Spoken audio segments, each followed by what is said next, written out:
त्यानंतर होईलच प्रेम या मालिकेच्या आजच्या भागामध्ये प्रेक्षकांना आपल्याला पाहायला मिळालं, जेव्हा ऑफिसमध्ये सकाळी लवकर येतो आणि घरून येताना त्याने नाश्ता वगैरे काहीच केलेला नसतो.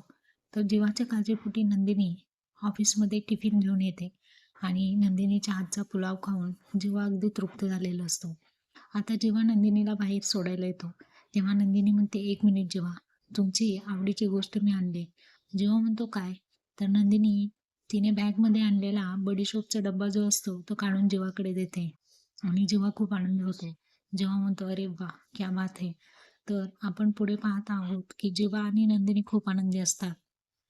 जेव्हा नंदिनीला पुन्हा इमोशनल होतो आणि म्हणतो, "एकच गोष्ट माझ्याकडून चुकीची घडली. आजीचा हार जो आहे, तो मी विकायला नको हवा होता."